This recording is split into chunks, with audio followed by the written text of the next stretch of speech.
ओम शांति। आज 31 अक्टूबर 2022 की साकार मुरली। आज बाबा ने कहा, मीठे बच्चे माया के विघ्न ज्ञान में नहीं योग में पढ़ते हैं। योग के बिना पढ़ाई की धारणा नहीं हो सकती, इसलिए जितना हो सके योग में रहने का पुरुषार्थ करो। प्रश्न, बाबा गिरे हुए बच्चों को किस विधि से ऊपर उठा लेते हैं? उत्तर, बाबा उन बच्चों की क्लास में महिमा करता, पुरस्कार प्यार देता, हिम्मत दिलाता। बच्चे, तुम तो बहुत अच्छे हो, तुम तो ज्ञान गंगा बन सकते हो, तुम विश्व का मालिक बनने वाले हो। मैं तो तुम्हें मुफ्त वासाई देने आया हूं, तुम फिर क्यों नहीं लेते? राहु का ग्रहण लगा है क्या? मुरली पढ़ो, योग में रहो तो ग्रहण उतर जाएगा। ऐसे हिम्मत दिलाने से बच्चे फिर से याद और पढ़ाई में लग जाते हैं। इस विधि से कई बच्चों की गराचारी उतर जाती है। गीत है, दूर देश का रहने वाला। ओम शांति। भगवानुवाच, दो ही अक्षर गीता के बताते हैं जो सुनते आते हैं। भगवानुवाच, क्या कहते? बच्चे, मन मना भव। अक्षर वही संस्कृत बोलते हैं जो तुम सुनते आए हो, परंतु उसका अर्थ कोई भी नहीं समझते। आते ही कहते हैं मन मना भव। अगर कहें श्री कृष्ण भगवानुवाच, तो श्री कृष्ण कहेंगे क्या कि मुझ परमात्मा को याद करो? यह तो झूठ हो गया ना। यहाँ परम पिता परमात्मा शिव कहते हैं शालिग्रामों को कि मन मना भव, मुझ परमात्मा को याद करो, क्योंकि अब सब का मौत है। गुरु लोग, भाई बंधु सब जब कोई मरने की हालत में होते हैं तो कहते हैं राम कहो, कृष्ण कहो, या चित्र सामने रख देते हैं, राम का, कृष्ण का, हनुमान का, गुरु आदि का।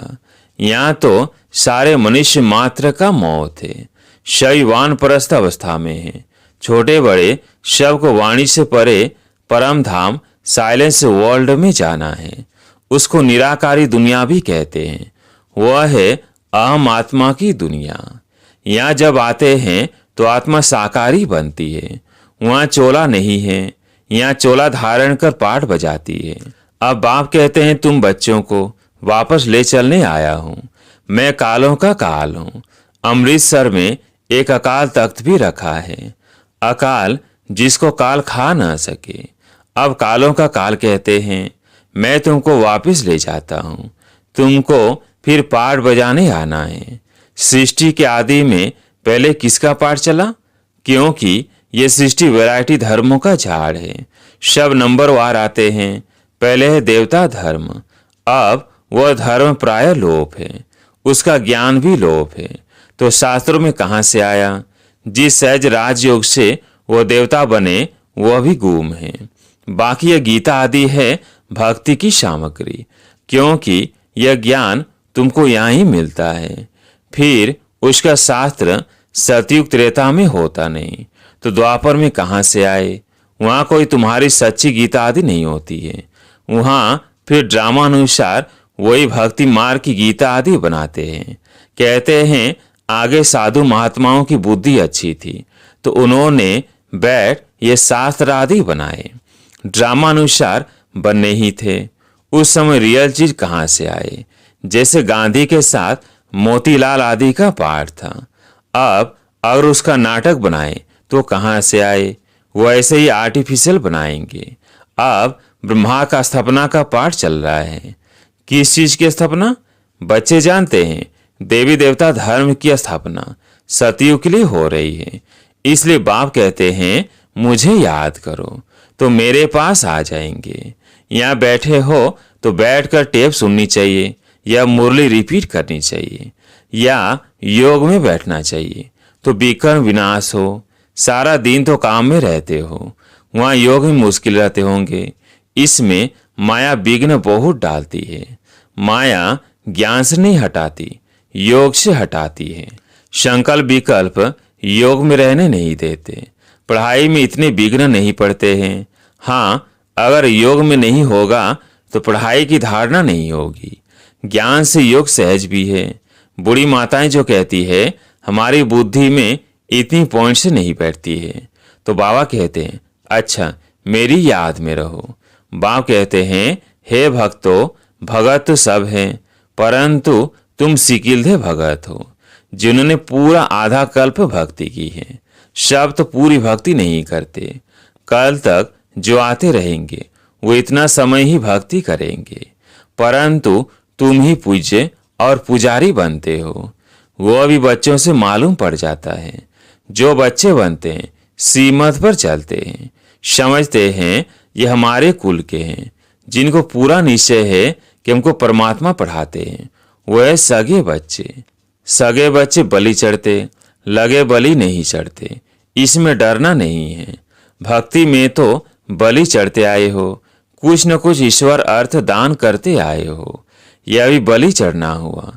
फिर कहते हो परमात्मा ने पुत्र दिया, धन दिया, परंतु मनुष्य इसका अर्थ नहीं समझते हैं।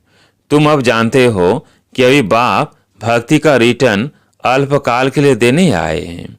सतयुग में ऐसे नहीं होता। तुम भक्ति में जो करते आए हो वह सतयुग में होता नहीं। न कोई गरीब होता जिसको दान करे, न कोई शास्त्र होते, न मंदिर होते। ये सब भक्ति मार्ग की सामग्री है जो सतयुग में होती नहीं।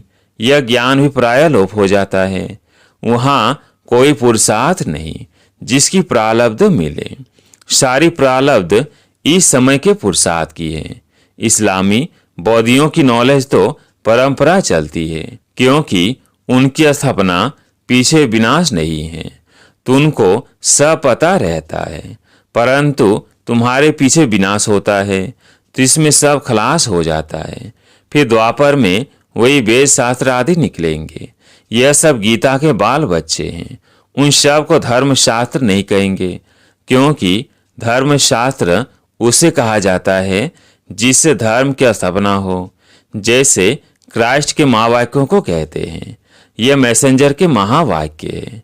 क्राइस्ट को गॉड फादर नहीं कहेंगे, उनको गॉड का सन अर्थात बच्चा समझते हैं। कहते हैं गॉड ने क्रिश्चियन धर्म स्थापन करने के लिए भेजा, तो उनको अपने धर्म की पालना भी करनी है। सतो रजो तमो में आना ही है। यह ज्ञान उनको नहीं है कि वापिस कोई नहीं जा सकते। अच्छा, बाबा समझाते थे कि उन्होंने गीता भल बनाई है, यादगार है, देवता धर्म का शास्त्र है, परंतु उनको झूठा बना दिया है। सच तो आटे में नमक मिसल है, क्योंकि पीछे बैठ बनाए हैं। सतयुग त्रेता में किसको ज्ञान है नहीं, वह थोड़ी समझते हैं सतयुग के इतने सोने हीरे के महल कहाँ चले गए। क्यों गए? कहते हैं द्वारिका नीचे सागर में चली गई, परंतु सागर में नहीं जाती। अर्थक्वेक आदि में सब खलास हो जाते हैं। फिर स्वर का नाम निशा नहीं रहता। प्रारब्ध भोग कर खलास कर दी तो उनका नाम निशा नहीं रहता, न हिस्ट्री रहती। जैसे मंदिर बनते हैं तो उनकी हिस्ट्री है। पूजा कब से शुरू हुई, मोहम्मद गजनबी कब आया, कैसे भारत का धन लूटा, ये सब ज्ञान है, बुद्धि के लिए भोजन। परंतु योग ठीक नहीं होगा तो सुनने समय खुश होगा, परंतु ठहरेगा नहीं। पवित्र नहीं होगा तो ठहरेगा नहीं। इसमें किसका वश नहीं। यह शास्त्रों का ज्ञान नहीं है। वह तो सभी कंठ कर लेते हैं। यह तो पढ़ाई है 21 जन्मों के लिए।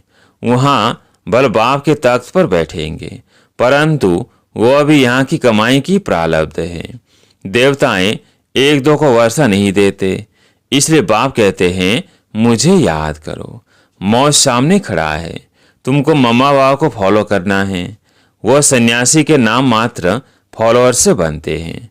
वह गॉड गॉडेज का राज्य है। यथा राजा रानी, भगवती भगवान तथा प्रजा। इसके लिए फादर पढ़ा रहे हैं। ऐसे नहीं आशीर्वाद करेंगे, उनका पढ़ाना ही ब्लेसिंग है। टीचर को कहेंगे क्या आशीर्वाद करो तो 100 मार्क्स से मिल जाए। बाबा तो पढ़ाते हैं। यह पढ़ाई सब के लिए है, क्रिश्चियन हो, बौद्धि हो।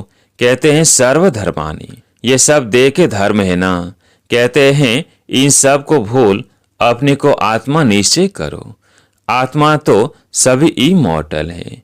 एक बाप के बच्चे हैं ना, इसलिए कहते हैं जो देह के धर्म में है मामा काका छोड़ अपने को अकेला आत्मा निश्चय करो और मेरे को याद करो तो विकर्म विनाश हो जाएंगे और कोई रास्ता नहीं। इसको योग अग्नि कहते हैं। बाबा के पत्रों में तो चीट चैट होती है जो मधुवन में रात को सुनाई जाती है। मधुवन में बाबा हंसाएंगे भी, उमंग भी दिलाएंगे, कहेंगे तुम बड़ी अच्छी हो, ज्ञान गंगा बन सकती हो, क्या टेलीफोन ऑफिस में नौकरी करती हो, तुम तो महारानी बनने वाली हो। गिरने वाले को भी उठाएंगे। बाबा कहते हैं मैं जानता हूं कि बहुतों को राहों का ग्रहण लगता है, समाचार आते हैं तो बाबा उनको उठाते हैं। मुफ्त बादशाही देने आया हूं, तुम्हारे को क्या हुआ है, राहों का ग्रहण लगा हुआ है, योग में रहो, मुरली सुनो। ऐसे पत्र लिखने पड़ते हैं। बहुत प्रकार के पत्र आते हैं। कोई की कोई 7 दिन लग जाती है तो आपस में प्लान बनाते हैं। अच्छा, हम आपस में गंधर्वी विवाह करेंगे, मैं तुमको बचाता हूँ, बंधन से छुड़ाता हूँ। बाबा कहे तुम कैसे बचा सकते हो, पहले तुम माया से बचे हो। बाबा से राय ली है, सीमत ली नहीं है और आपस में सगाई की बातें करते हो तो मुर्दे माया घसीट कर ले जाएगी। सूक्ष्म में दिल लग जाती है तो ऐसी ऐसी बातें करते हैं। बाबा समझ जाते हैं यह रसातल में जा रहा है। सगाई तो माता पिता करते हैं, तुम मुट्ठे आपस में ही सगाई कर रहे हो। गुप चुप में तुमको पता नहीं कि ऐसे ऐसे विघ्न आते हैं। गुड़ जाने गुड़ की गोथरी जाने। बाबा तो सही बच्चों को जानते हैं। कोई पूछ सकते हैं बाबा मैं मातेला हूं व सौतेला हूं, अब शरीर छूट जाए तो क्या पद मिलेगा। शरीर पर किसका भरोसा नहीं है। स्टीमर डूब जाता है, एरोप्लेन गिर जाता है तो क्या गति होती है। मौत तो सबके सिर पर खड़ा है। इसलिए आज का काम कल पर नहीं रखना है, नहीं तो धर्मराजपुरी में साक्षात्कार होगा। देखो कल कल करते काल खा गया। सीमत पर न चले तो राज्य पद गंवा लिया। थोड़ा भी सुनने वाला हो तो स्वर्ग में आ जाएगा। फिर जो जितनी स्थापना में मदद करेंगे तो उतना पद पाएंगे। जैसे गांधी जी को मदद की, कितने जेल में गए, कितने मरे, रिटर्न में क्या मिला। कोई साहूकार कांग्रेसी के पास जाकर जन्म लिया होगा। अब समय बाकी कितना थोड़ा है, फिर क्या सुख मिला। ज्ञान सुनकर जाते तो व्यर्थ नहीं जाएगा। यहाँ को छुड़ाया नहीं जाता है। यह तो उन्होंने तंग किया विकारों के लिए, तब लाचारी में उनको छोड़ना पड़ा, नहीं तो क्या करे, तो बाप को शरण देनी पड़े। ऐसे तो अब तक भी शरण लेते रहते हैं, इसमें भगाने की तो बात ही नहीं। यह तो ड्रामा अनुसार गौशाला बननी थी। है तो बच्चे, परंतु उन्होंने नाम गौशाला डाला है। कहते हैं कृष्ण ने नदी पार की तो गौओं ने भी पार की होगी। है सारी बात इस समय की। इन सब बातों से पहले ज्ञान लो और वाप से बरसा लो। भल धंधा करो, साथ साथ ये सेकंड कोर्स उठाओ। विलायत में रहते भी मुरली जरूर पढ़ो। अच्छा, मीठे मीठे सिकिलते बच्चों प्रति माता पिता बाप दादा का याद प्यार और गुड मॉर्निंग। रूहानी बाप की रूहानी बच्चों को नमस्ते। हम रूहानी बच्चों की रूहानी बाप दादा को याद प्यार गुड मॉर्निंग नमस्ते नमस्ते। धारणा के लिए मुख्य सार।